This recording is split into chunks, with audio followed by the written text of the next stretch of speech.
Ladies and gentlemen, welcome to what is today the Rogan Joe Show.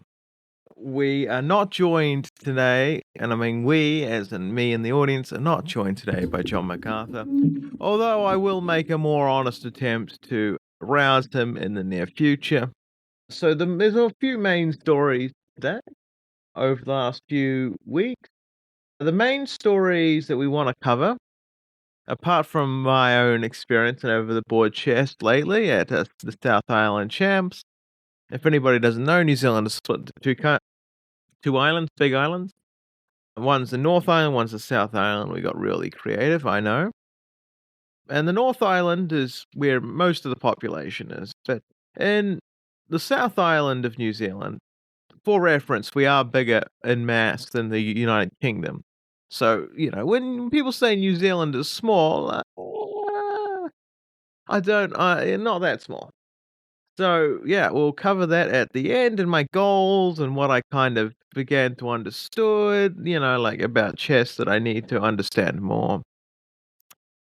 So this week, they're in Arlington, Texas. The USA and India are going head to head in a special invitational match. So essentially, this is like the two strongest chess teams, barring the Russians, barring the Russians who have had very little effect on world affairs since chess world affairs since essentially they're a little bit maligned by the fact that their government is doing nasty and devious things in the Ukraine. So these are arguably the two strongest national teams right now, and the format has been designed to attract mainstream sports appeal. So basically, 10-1 rapid. Now, if any of you true blue legends over there in other countries are like me, then you know that the absolute best time control for chess is 10-0. So it's nearest it can be to the best time control there is. Anyway, no draws allowed and tied games are replayed until we get a winner. Okay, this is I suspect that there'll be some good ones. We're not sure if any Hikaru Nakamura is in it, but there's some really, really, really good ones. Well, actually, we'll get the article up and we'll see what we can do. No, I don't think I have an article for that one. But anyway, in other much better, more fun news, Carlsen is now a father, which is very, very cool. Magnus Carlsen and his wife, Alia Victoria Carlsen, welcomed their first child on September the 27th. Congratulations to him. They've got we don't know I don't know if it's a newborn son or daughter, but it doesn't really matter. I just hope that they teach at chess and see what happens and let it loose upon the world. But anyway, that's very, very, very cool. Okay, so we can get rid of that article there. Kai Hanache 13 beats 3 Grandmasters at the UK Blitz qualifier. Now, if they weren't from the UK, that would be more impressive. No, I'm kidding. But there always is a Ben Feingold joke about it. Yeah, British Grandmasters. Are they really Grandmasters? It's a funny joke, but no. So there's a lot of really, really, really good chess talent coming out of the UK right about now, which is very, very cool to see. Interest in the English one-day blitz tournaments are growing rapidly. They offer the chance to compete in officially ranked events with many rounds without the financial pressures of overnight accommodation. And as a person who's being blessed to play in his own city, I have to say that if it wasn't in my own city, I have to say the tournament would be vaguely unenjoyable as to not be playable. But anyway, this year the English Chess Federation has doubled the number of qualifying events for the UK Blitz Championship, whose final is in Leamington in November from the 8th to the 16th, and organised 3 qualifiers in Greater London instead of just 1. Anyway, this doesn't matter insofar as the fact that The Guardian loves to, put a bit of filler in there. So, basically, it attracted a strong entry of Grandmasters and International Masters led by the former world semi-finalist, Jonathan Spielman, who is also an amazing chess author, I might add. A lot of his books feature prominently in the book stand and the tournament I just went to. So, I mean, he's very, very good. Also, there's there's the Master Games on from the 1980s, I believe, on YouTube, where the BBC actually was not bad. I have a lot of bad things to say about the BBC, mainly because they're not respecting chess in the same way did they used to. They treated people with a little bit more intelligence. Anyway, and England's youngest ever Grandmaster, Shreyas Royale 16, who was expected to provide high-class competition among themselves for the single qualifying place. Instead, there was almost a shock result as a little-known teenager downed several GMs and IMs and missed qualifying by just half a point. Kai Hanache, I think I might have got that, 13, a pupil at the Charles de Gaulle Lyceum, Kensington, London, defeated 3 Grandmasters and 3 International Masters, and also set a rating record at the 15-round UK Blitz qualifier. His result was totally unexpected, as his only other notable Blitz achievement was a silver medal in the World Under 10 Blitz in 2022. I mean, that's a very, very. I mean, Blitz is always one of those ones where it's gonna be like, if you're good at Blitz, if you're good at blitz, if you're good at blitz, you're good at blitz, right? There's less of the pressures of classical chess. But yeah, I mean, I feel like online would be reasonable training, like especially and you can get a lot more reps in, I suppose. But anyway, his rating at the start was a modest 2037, a strong amateur level, but he won against 3 grandmasters, including last month's British Championship runner-up Stuart Conquest for a tournament performance at 2488. Yeah, I mean, this is why I would be very interested to see what his online ratings are, or his like classical ratings, or stuff like that. Because it could be that this Blitz rating was just poor, you know, due to like him saving up, getting stronger before he goes and does something. Sounds reasonable.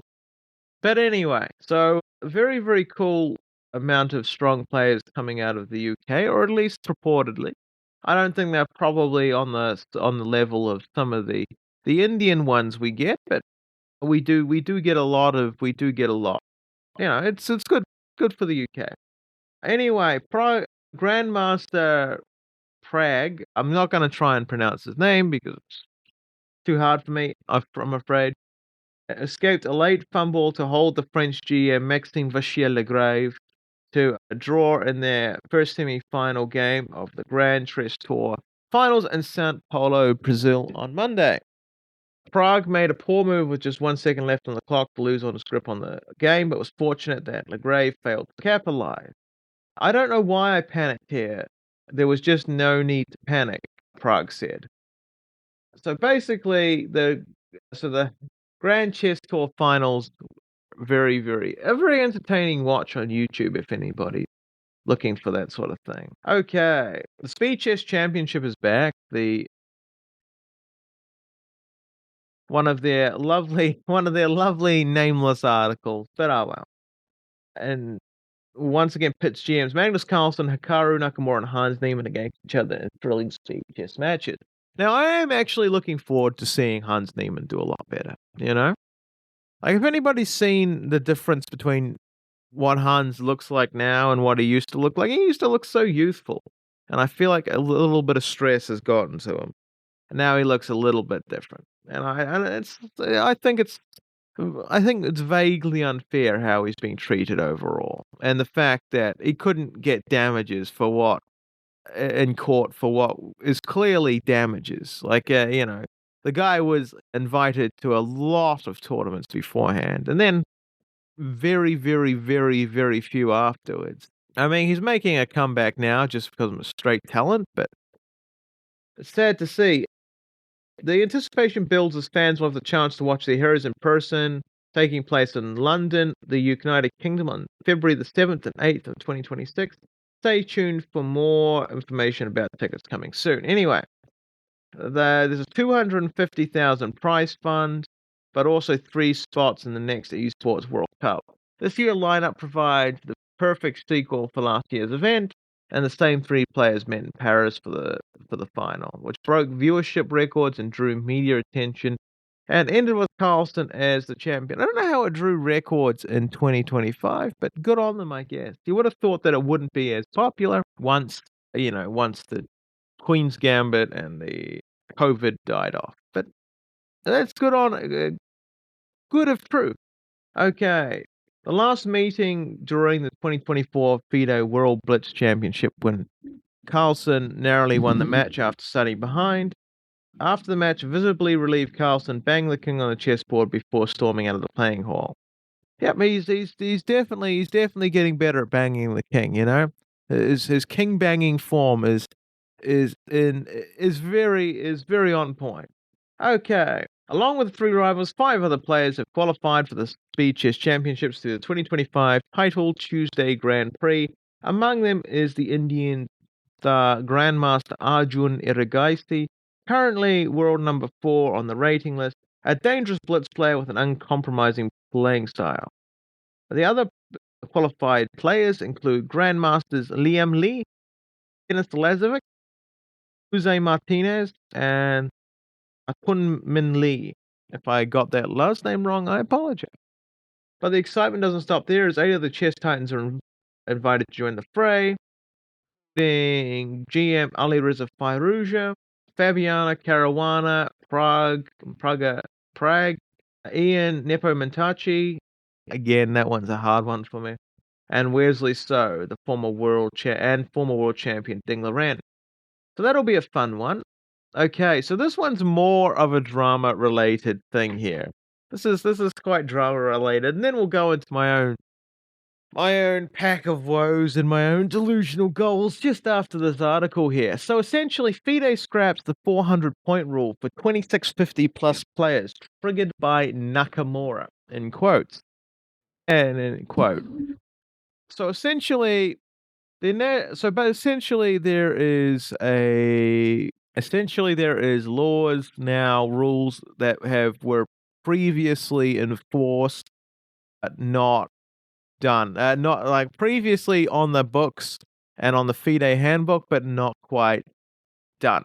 So essentially, what FIDE is having a problem with, and blatantly just sometimes accusing people of, is basically rating farming. So if you're 2650, you go to, like, say something like the Iowa State Champion or the Louisiana State Championship, and your biggest person to face would be like some FIDE master. And then, what they're accusing people like Hikaru of, well, not, or they're accusing, or like, whether they want to say it or not, is Hikaru getting the 0.8 that rating points that happens whenever there's a 400-point difference. So if I played like international master in a tournament and they beat me, they used to get 0.8. They made a rule to stop this, but it was not being properly calculated in their system. So, which they say is different from retroactively changing the rules. They have also taken some rating off some people, like I believe Alexei Shirov, and there's another person that has suffered immensely to this rule. What I might hesitate to add is that I find it very interesting that they do that, because there are some very strong, underrated people at these tournaments, and if 400 points up gets a draw or loses, then they essentially have no recourse for getting their rating back, because it's so hard to essentially beat a weak field to make points back. And there's many, many examples of that. I did watch a Levi Rosman video earlier in which he was saying about where he was explaining the people that have this problem. Yeah, so anyway, I'll go into the article now.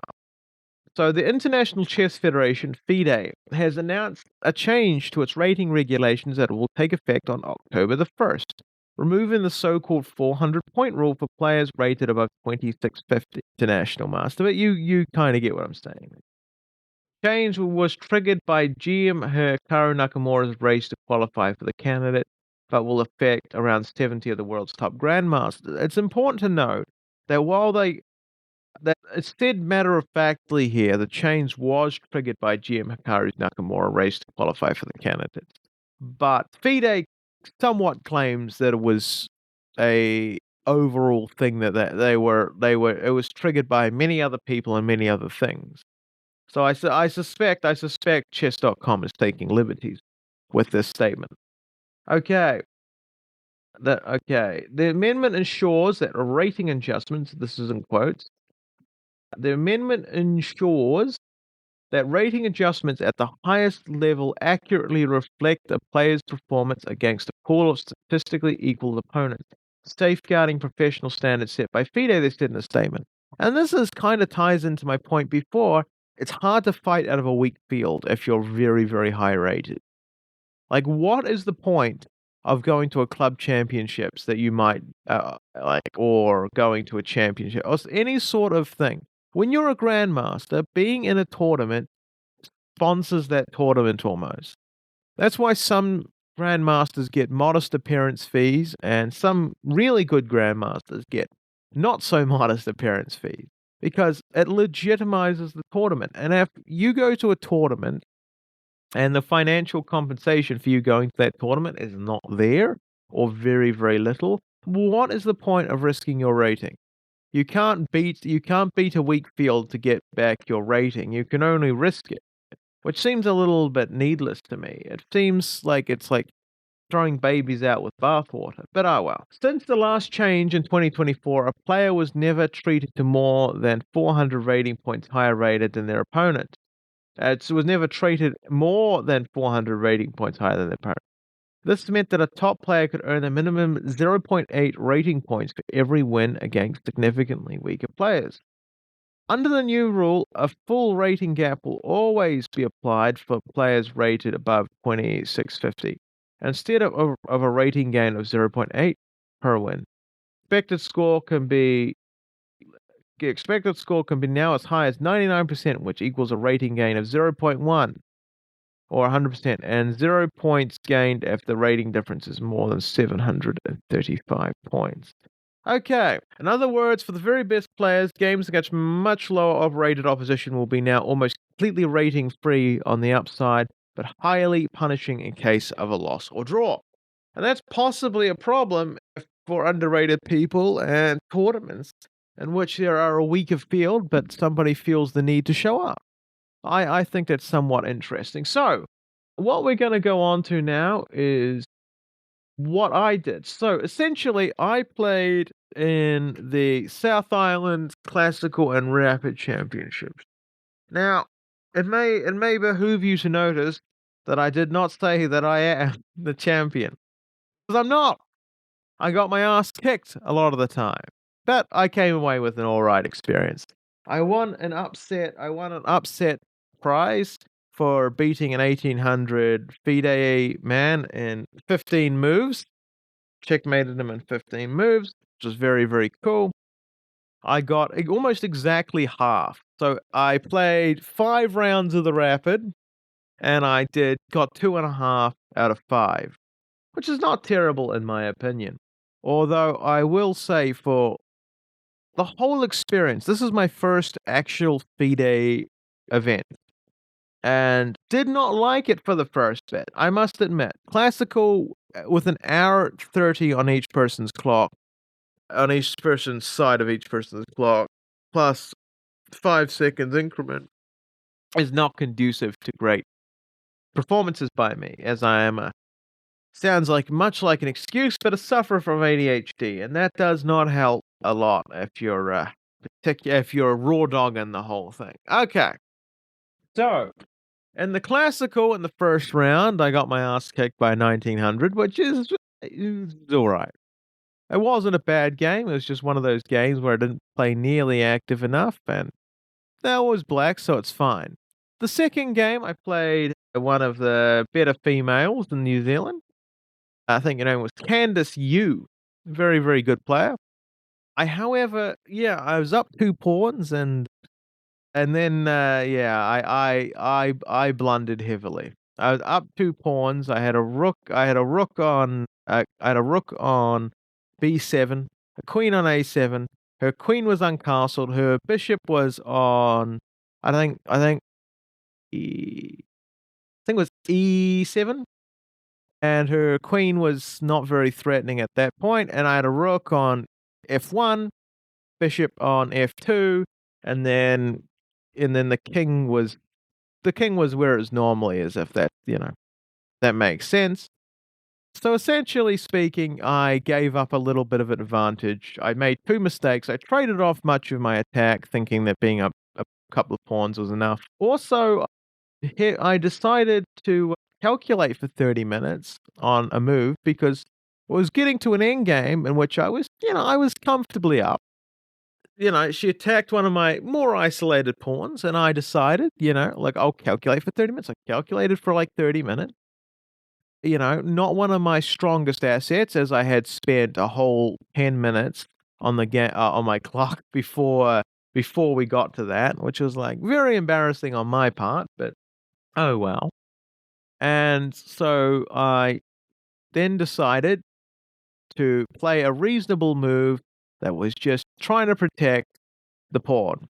Except I went to get a glass of water beforehand, and then I came back to calculating the same thing. I came back with a glass of water, and then for some reason, my brain decided to play an absolutely random move out of nowhere.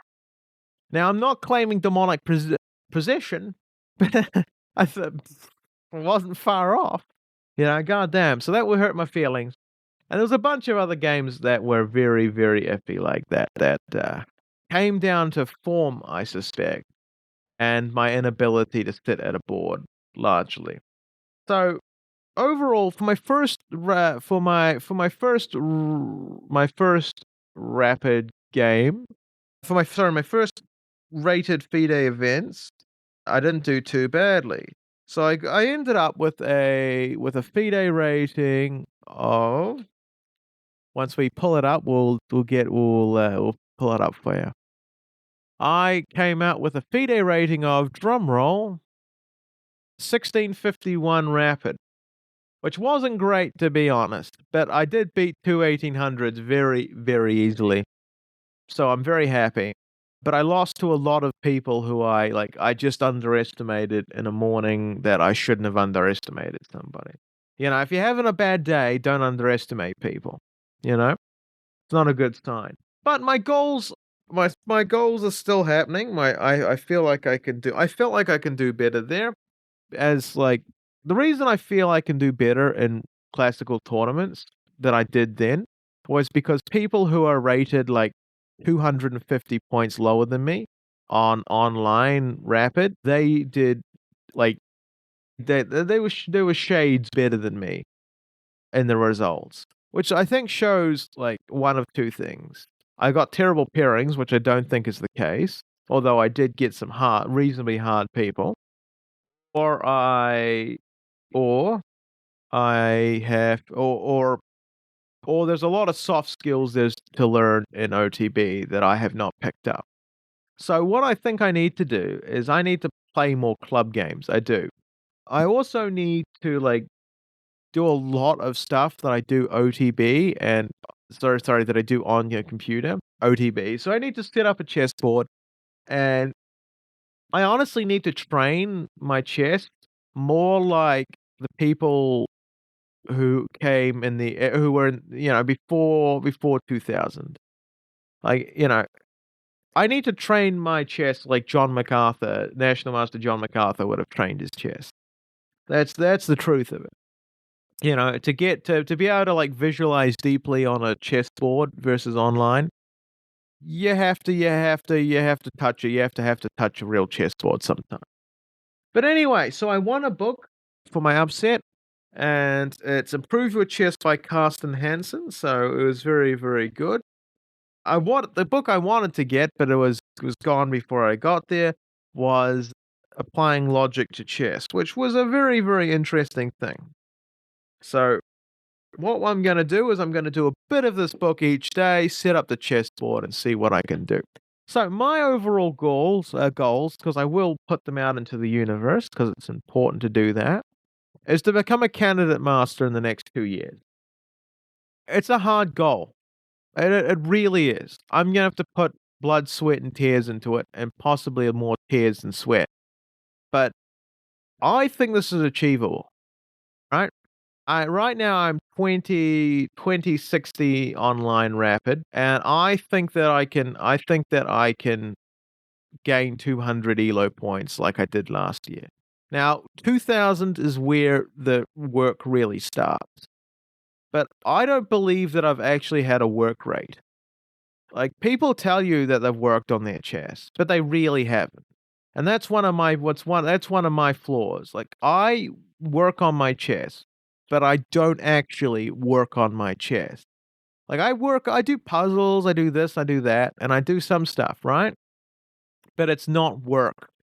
It's like it's play at best. And I suspect heavily that I don't suspect heavily. I know there's levels to this. The more you work, the more you do. And I don't think I can say that I've done any really dedicated chess study in my life. I mean, really dedicated. So that's what I'm putting aside time every day to do more of that and play with better people and talk to stronger chess players. And maybe I mean, I suspect that's what I'll be doing in the next year. Because, yeah, I want to get better and I have to get better now. Like the gas is running out.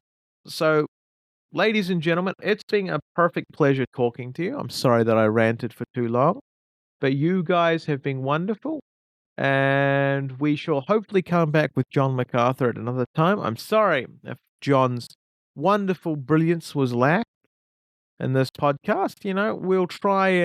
I'll try and bring more levity to it next time. Have a great day, ladies and gentlemen, and God bless.